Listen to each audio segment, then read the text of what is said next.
I'm Billy. I'm an addict. I've been clean all day today in Narcotics Anonymous, and that's what I have to be the most grateful for today, is just being clean just for today. I'd like to thank the committee for asking me to come here and share in this workshop. Our experience, strength, and hope, not mine in particular, you know. Everything I am today, I sort of copied and emulated from folks that I knew in Narcotics Anonymous. And I'm a product of the steps and traditions today in my life. I was talking to someone earlier today, and they were talking about all the crises they were having in their lives. And I said, thank God I don't have any crisis today, you know. I look around the room, how many people in here in the first year of recovery? Welcome. I've been waiting just a little over 20 years to meet you guys. Keep coming back. Narcotics Anonymous works. The lie is dead. We do recover. The monkey made me do it. I asked Bill Myers, who asked me to do this workshop, what this was all about, and he told me that the subject was the dope made me do it. You know, today I don't view it that way.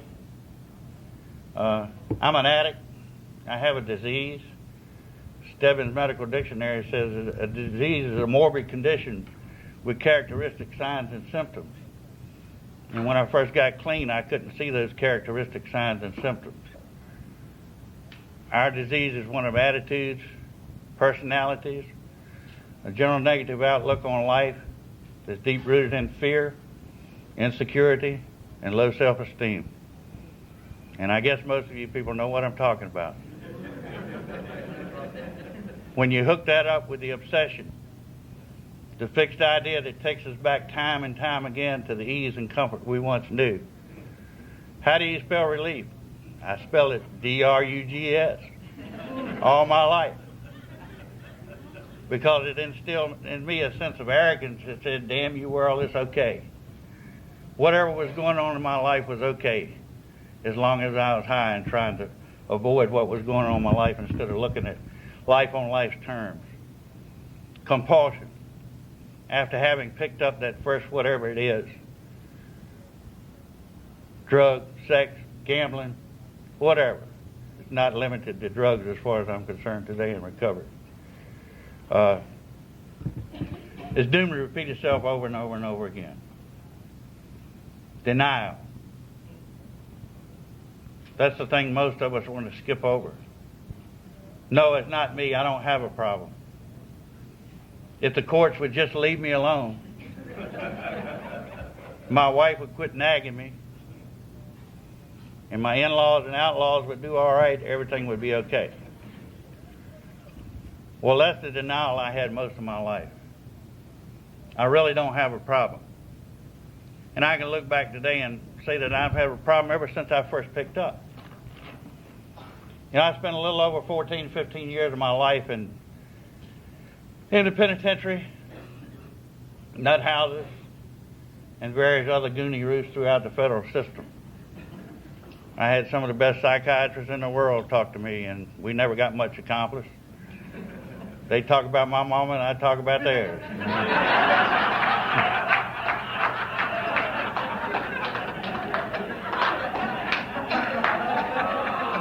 But they had something I wanted, and I was willing to go to any lengths to get it. And that was a form of relief for me to get through those times in my life. You know, I spent time in a nut house, and the nuts in there wouldn't even admit to being an addict. They know, I'm not an addict. I don't use. He said, I don't even drink like those other people from that other program that are in here. You know, and I don't know. They said, I'm a nut. And they'd rather be a nut than be an addict or whatever those other people. Our disease really isn't about what you take or how much or how little you use or who your connections were and what you've done in the past, like our basic text. Only in what you want to do about your problem and how we can help. Thank God Narcotics Anonymous is a we program. You know, all my life, when I first got clean, I went to my first meeting of that other fellowship in 1956. Never got clean until 1980. But I didn't give up. I was one of the fortunate ones that lived that long.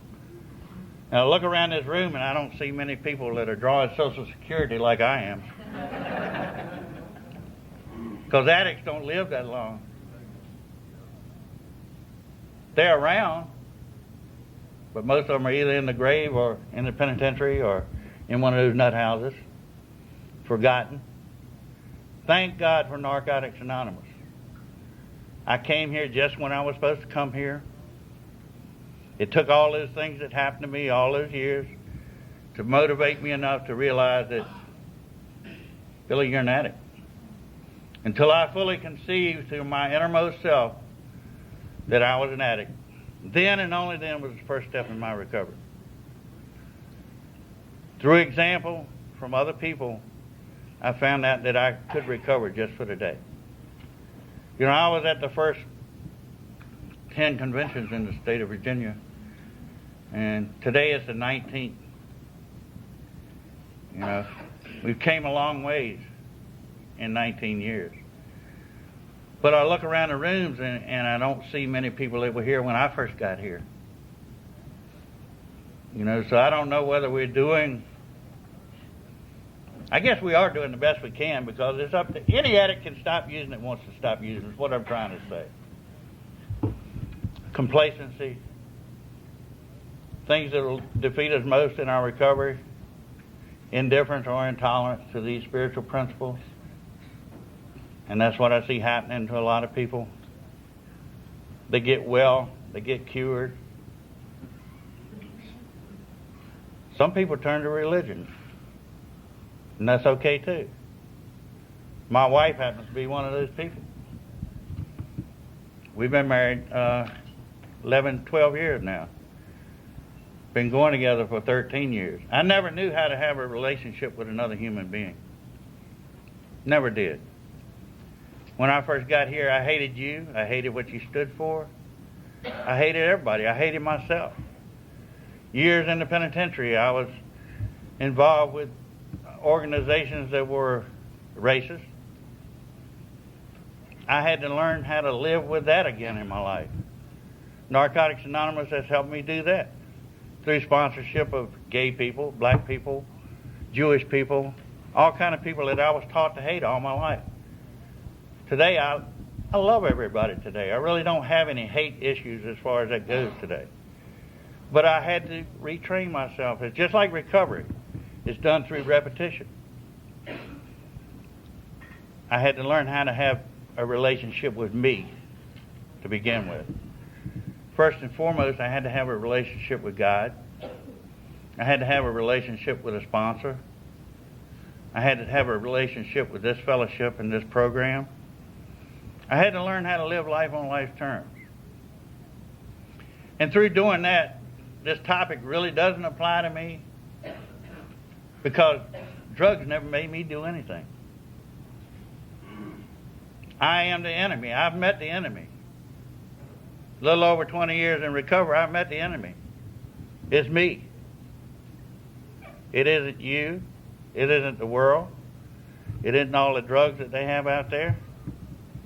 You know, I used to use anything that would instill in me that sense of arrogance that said, damn you world, it's okay. Drugs never made me do anything. As a result of drugs, things have happened to me in my life. You know, I've been married 5 times. I thought that was the way to get clean.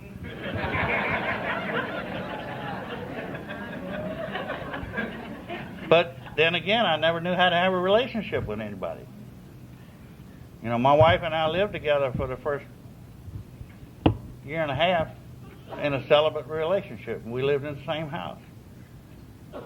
But we became friends. We built a trust in one another. And today my relationship is real good with my wife. I can talk to her about anything I want to talk to her about.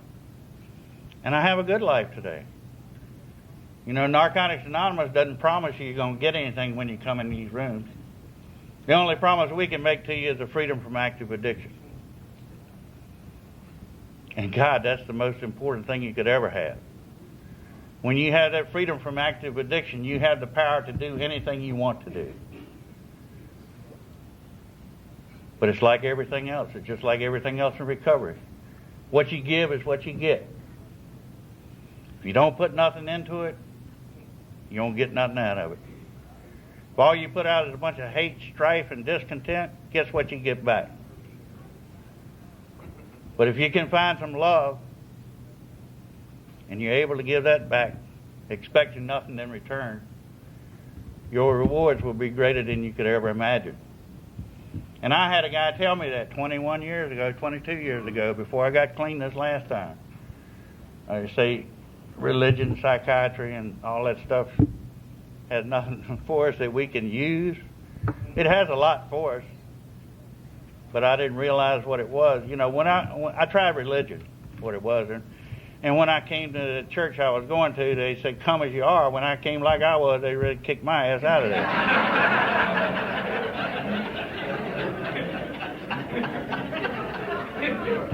I was a convicted felon. I had long hair. I stunk pretty much. I never bathed too much.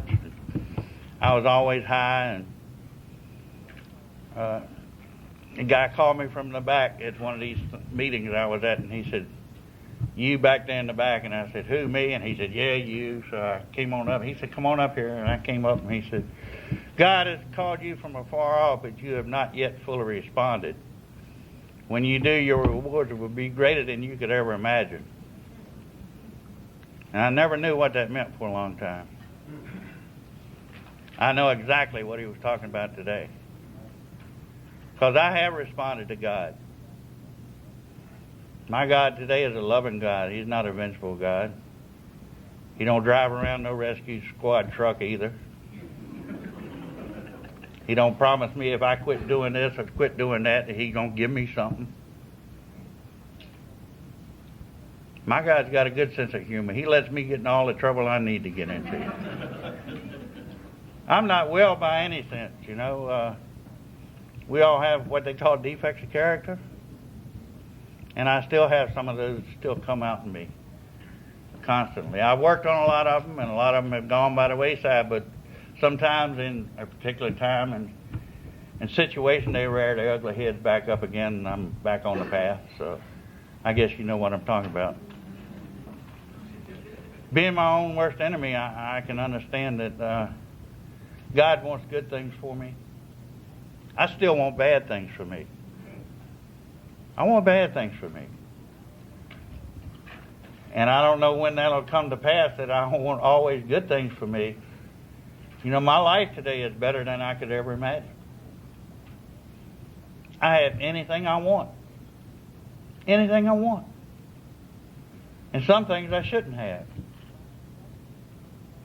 By any rights, if someone had told me a little over 20 years ago that things were going to be the way they are now, I would have said, "You're a damn lie."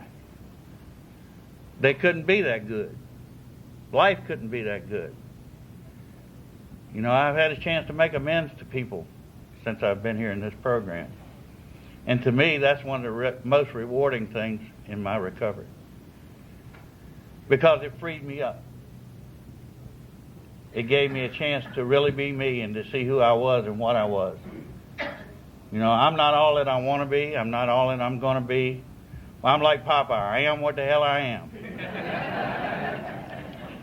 And I said earlier, you know, that I love all people, and I do. I don't love all people in Narcotics Anonymous,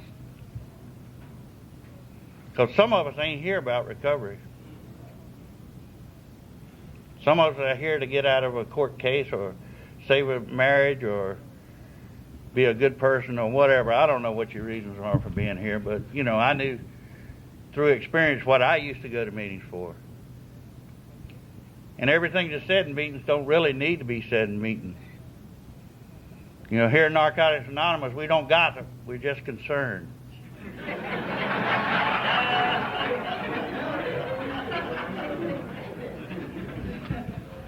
And a lot of things we say in meetings get twisted around.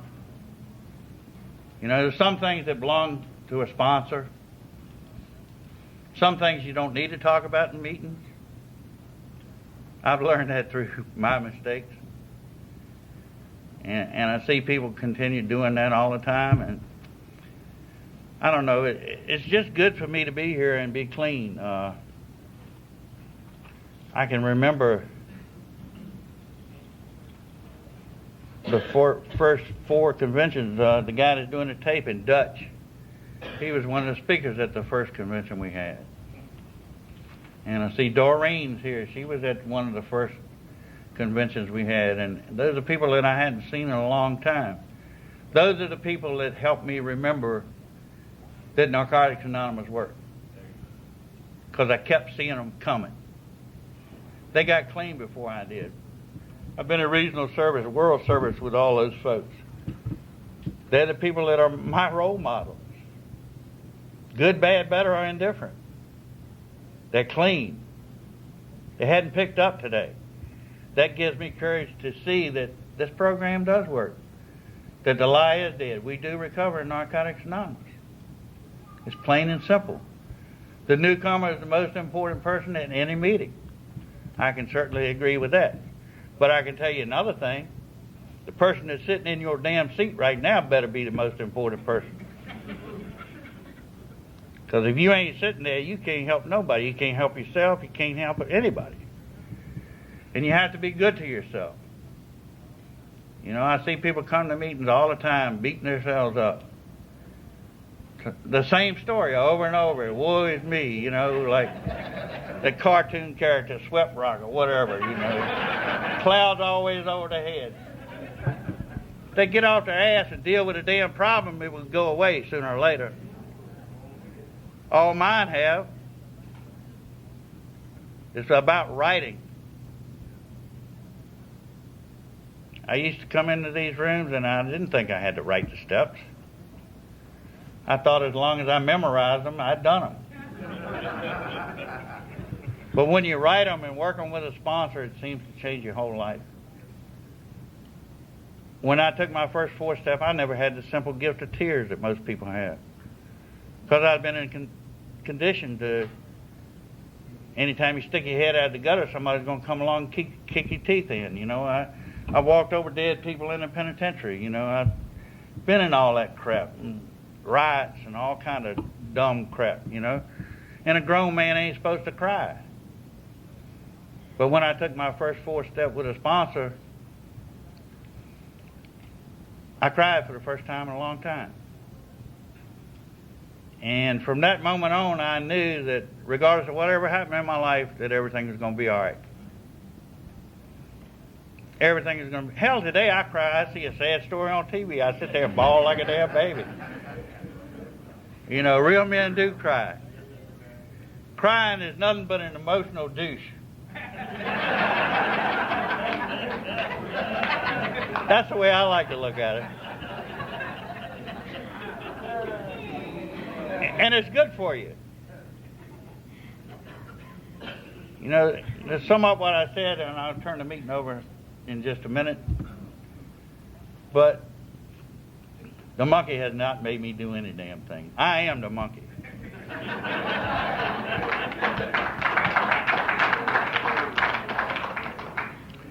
I'm glad I had a chance to share with you, and I hope and pray that the newcomers in this room can find what I found in Narcotics Anonymous, a peace of mind that passes all understanding, that a freedom that you've never known before. It's just wonderful to be here. It's just wonderful to be sucking air. Like I said earlier, how many addicts do you see that's over 60 years old? Not very many. All I can tell you is keep coming back, read our literature, go to meetings, get a sponsor, work the steps, and enjoy life. Thank you.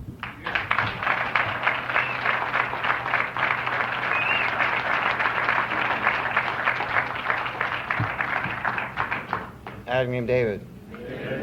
Speaker 2.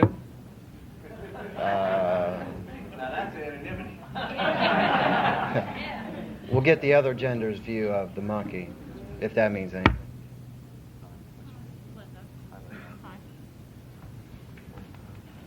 Leesburg. Hi, my name is Linda. I'm an addict. Hi. Oh, thanks.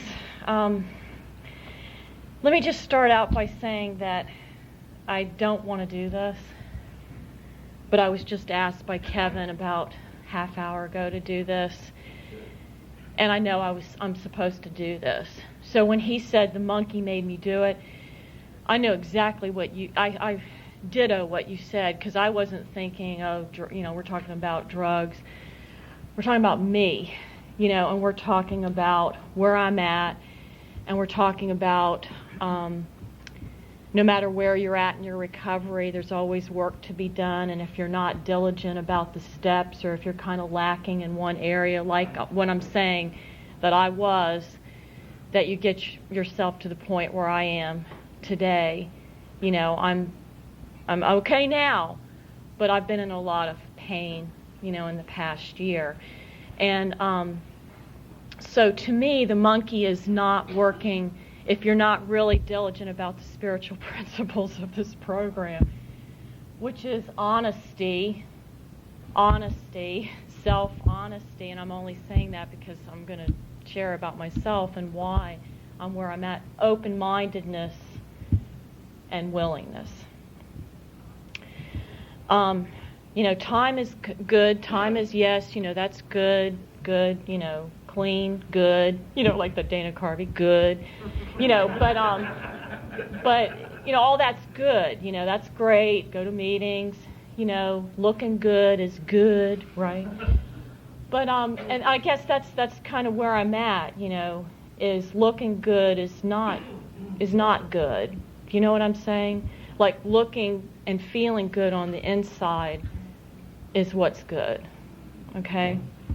So, and I'm really need to try to keep the focus on myself. And I'll try to do that. I'm also in the middle of another 4-step, so I'm really wacky. And it's like I came today, I split the time up with my husband because we have a 2-year-old. He's going to come this afternoon. And I already picked out which workshops he needs to go to this afternoon. He needs to go, Pat needs to go to relationships workshop, and Pat, it's like, I need to work my own program, and, he'll go where he feels like he needs to go, and I'm where I'm supposed to be. And I came, and it's like, I was like, I went to the sponsorship. That's great, because I recently got a new sponsor, which was way overdue. So that was good.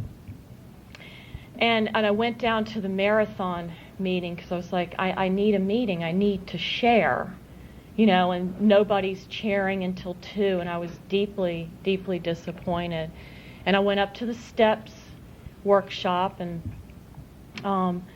there was somebody there sharing from when I used to live in Richmond, and saw him afterwards and talked to him, and I thought, people still don't change. But anyway, but I have to keep the focus on me, so try not to get a resentment about a comment, that he made. Anyway.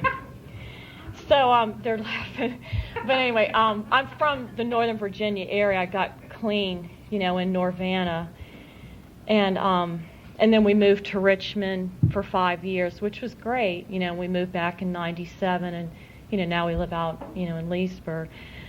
But, I was asked to speak. I think it was the end of September or October, something like that, by a friend from Winchester. Went and spoke at the Winchester Hospital. Thank God there wasn't a lot of people there. But just where I was at the moment, deeply in need of a new sponsor, deeply in need to be on a step, deeply in need of being honest, with a partner. My husband and I argued the whole way out there.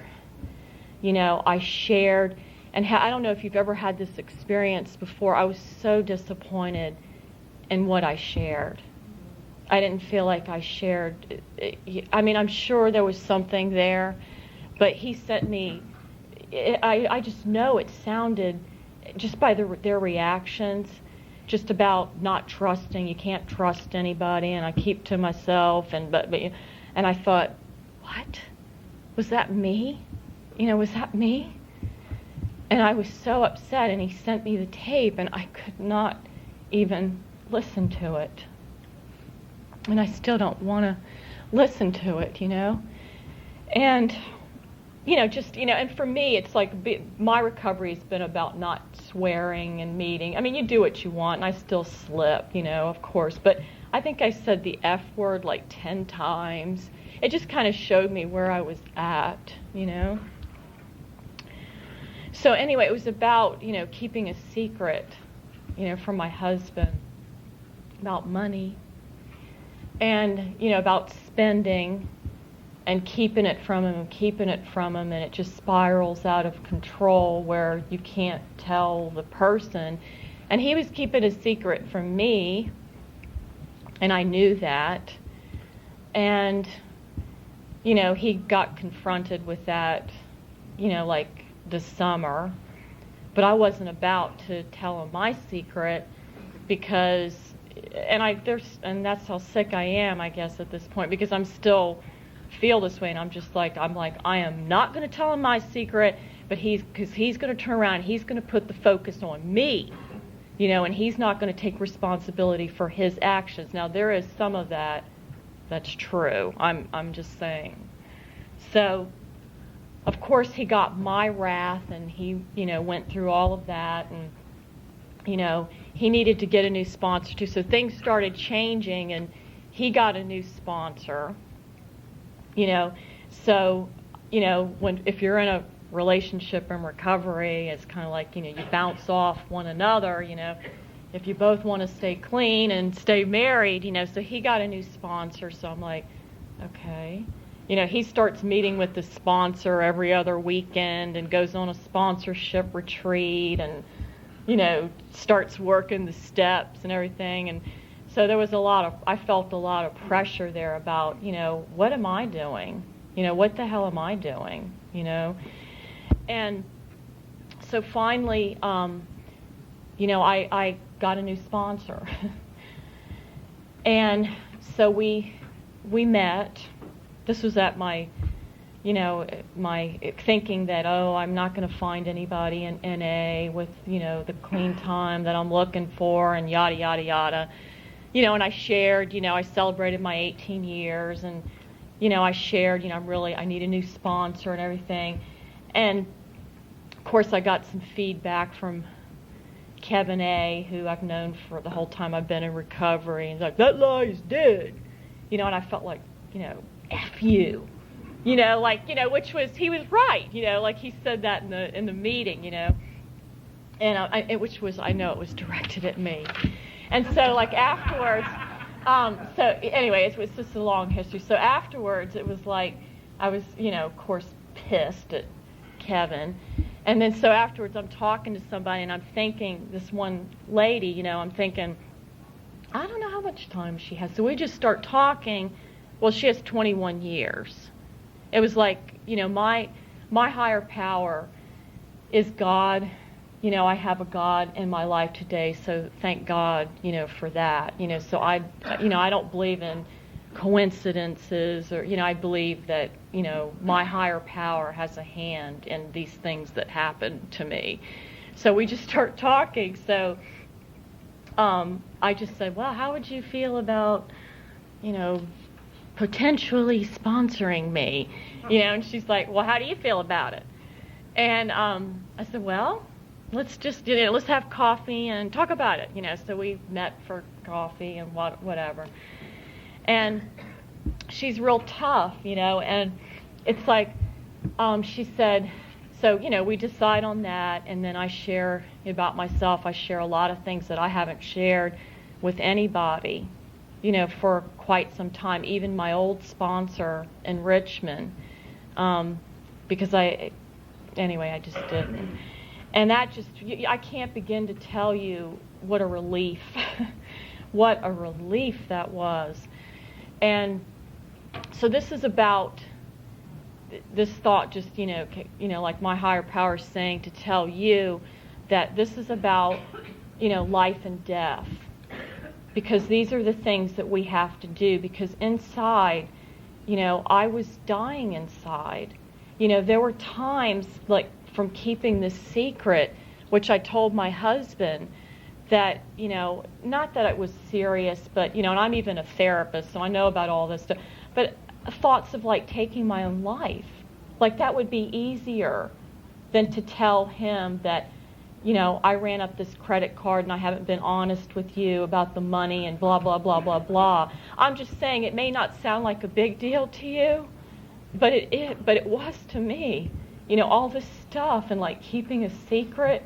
And it's like once you do a little bit, you do a little bit more and then it gets harder to tell, and you do a little bit more and it gets harder to tell, and I love this person very much and he loves me. So that's not good. So anyway, she said, so what step are we on? And I was like, fourth. She's like, okay, when are you going to have it completed? And I was like, a month? So anyway, she already gave me an extension, but I was even laughing with somebody that I sponsor, which, we were like, wait a minute here. This was supposed to be a look good thing. Like, I got a new sponsor. Now, what are we talking about? Steps? We're going to be writing here? It's like, so, I'm just being honest, about the look good thing. And this is what's coming to me as I was asked to speak here, just a short notice. My higher power wanted me up here, because that's what it is. It's about even the whole spending money thing, is a look good thing. You know what I'm saying? Money that spending money that not within your means is a fucking look good thing. That's what I'm saying about my behavior, no matter what my money issues are in my family and what my husband's money issues were with his, whatever, let's get honest here.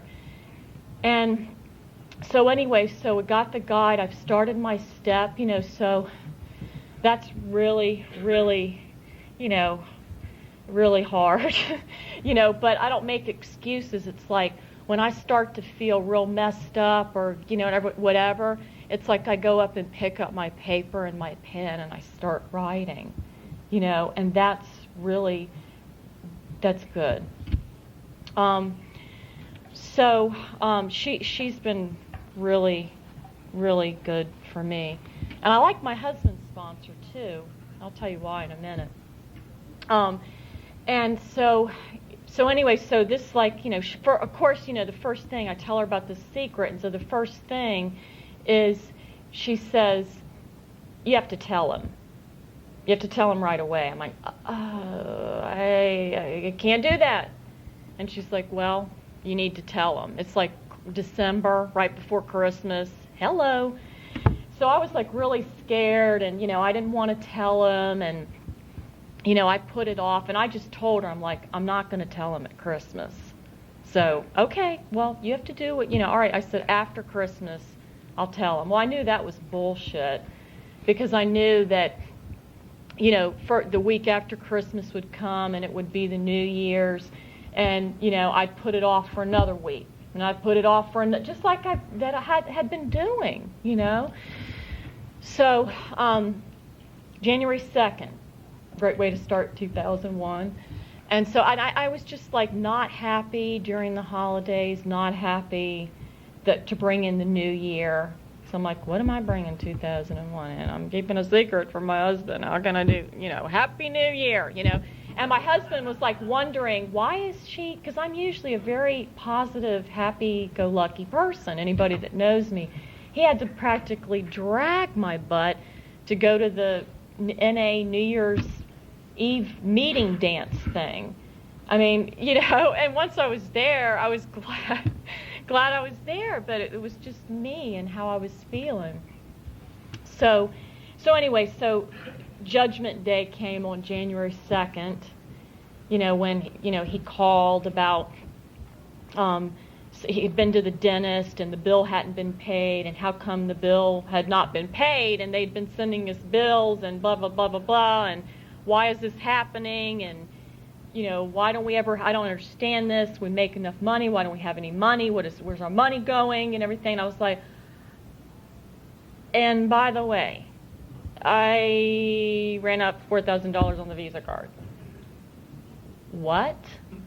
So anyway, So our household's been a lot of fun the past couple of weeks. But anyway, so, but you know what? His reaction, and that was like part of my stuff, is like his reaction. Like what is, you know, and my sponsor just said, you have to let him have his feelings. He has to be, you know, he has to react. He has to have his feelings about this, you know. So anyway, so, he was it was like not what I expected.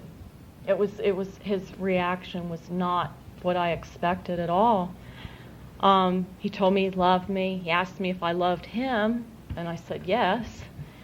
And so now, since then, it has been, you know, a relief, you know, but I don't feel as good as I thought I was going to feel. You know what I'm saying? Because I still have to deal with me and the feelings and why it got that way and what I'm doing and, you know, and all of that, you know. But anyway, you know, we're working through it, and, you know, we've got a plan, you know, and what we're going to do. And, you know, I'm looking at my actions, you know, myself. But I don't know. It's like when I was sitting up there, and, you know, Kevin asked me to lead the meeting, you know, the monkey made me do it. And he's like, well, what it means? I'm like, no, I know what it means. Like, you don't have to tell me what it means. I know what it means. You know, it means like if we're not, you know, diligent, you know, with our recovery, and we're, you know, it is like a daily reprieve of our spiritual condition. There are things that we have to do. And you know what? It's like we can slide for a while and we can get by for a while, you know, because I did. But everybody has a judgment day, you know, and everybody does. You know, my husband did, and that's his stuff, and his, you know, confidentiality, that's his stuff, you know, and he dealt with my wrath. Believe me, he got my frickin' wrath, you know. And part of it, we even discussed it, you know, part of it was just like, you know, I kind of knew there was something up with him, so that just like fed my fuel, you know, and I'm like, okay, I'm just going to keep on doing this with the money, and, you know, that gives me control, you know. So anyway, but anyway, so it's about like looking at ourselves, you know. And I think just like the books and what we're going to do, and we're meeting with a financial counselor, you know, we're going on a budget. We have never been on a budget. And the whole time we're not supposed to call it budget, we're supposed to call it spending plan, you know. But I mean, but to me, it's a freaking budget, you know.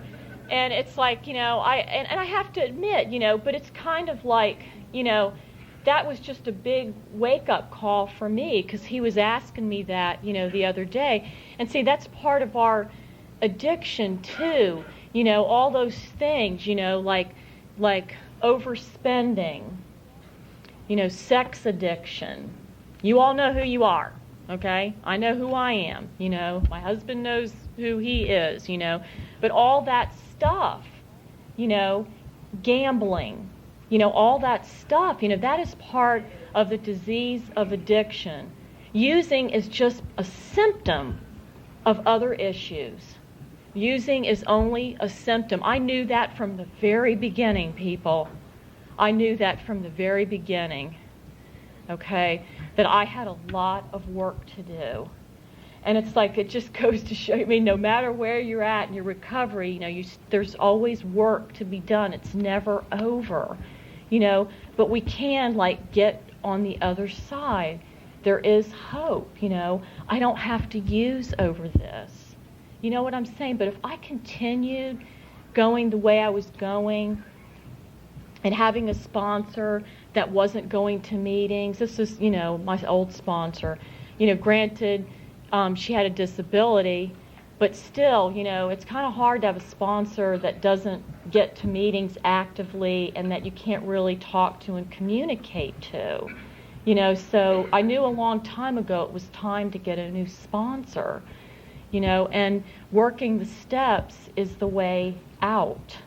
It is the way out, you know, no matter how much sometimes, you know, you can be in a good space, you know, like I was, and you can put it off, you know, for 2 or 3 years, you know, or however long you've put it off. But it's just where I'm at, you know. So I don't know. I hope you got something out of what I was sharing. Like I said, I wasn't planning on opening up and sharing this. This is really about the whole thing, you know. Like some of what Billy was saying too. A lot of stuff I believe today, you know, belongs with our sponsors, and I don't need other people in my business. You know, and I'm just saying that I have 18 years of recovery, and, you know, I've been through lots of things, you know, off and on, and I've had that, you know, and I don't need people spreading things around about, you know, like they'll go take this, you know, and say, Pat and Linda are having problems. I think they're going to break up.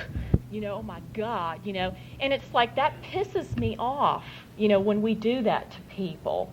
That really does make me angry. And I know I have to write about that in my 4th step. I just realized that. But that kind of stuff really, really, really, really bothers me. Who in the hell are we to do that to people? I mean, we have to, God, mind your own business, you know? And it's like, everybody has conflict. Everybody has conflict. You know, we try to work it out, you know, the best we can. And a lot of people in here today, really, I have to talk about the successes. A lot of people in here today make it through. That's right.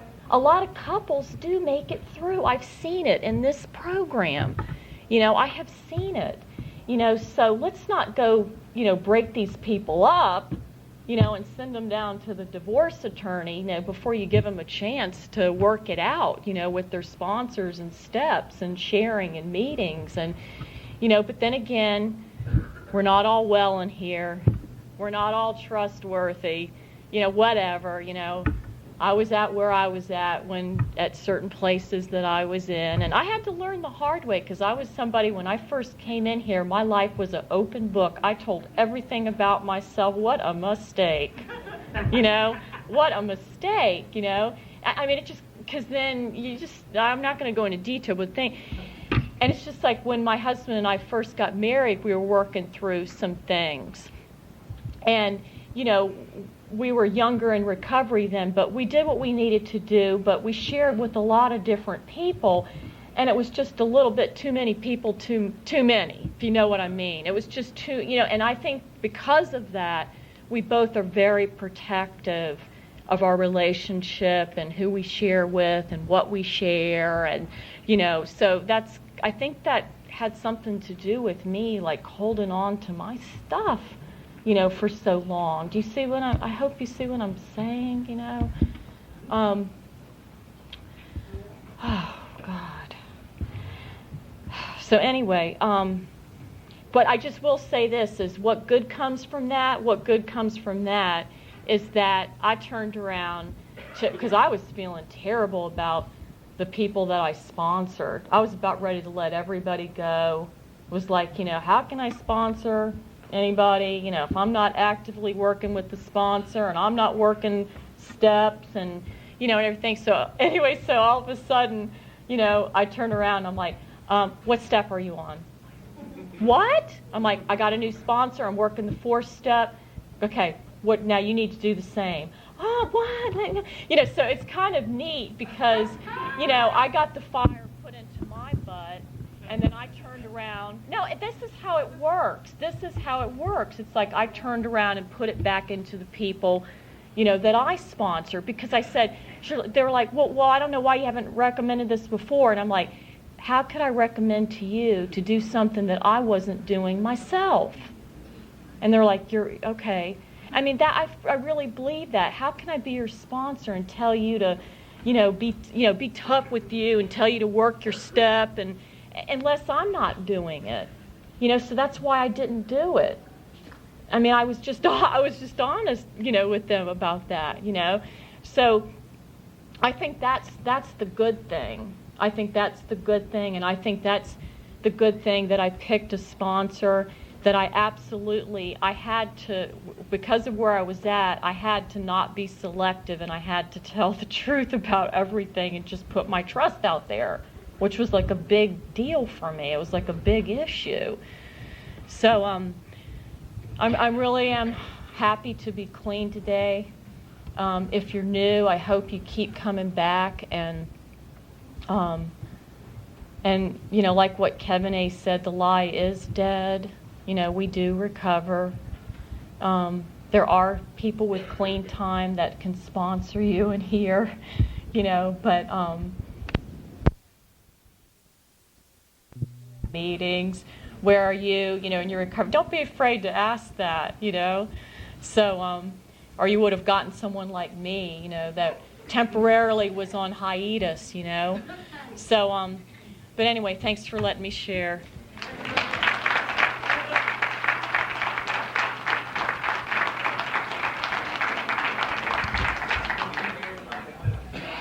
Man named David.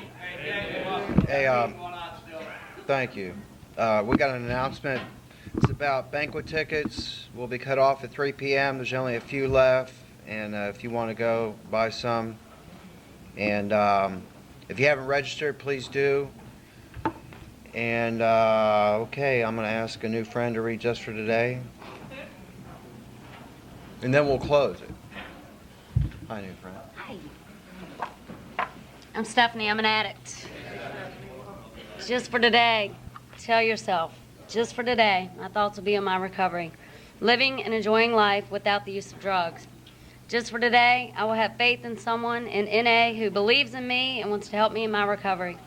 Just for today, I will have a program. I will try to follow it to the best of my ability.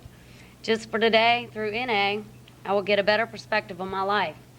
Just for today, I will be unafraid. My thoughts will be on my new associations, people who are not using and who have found a new way of life.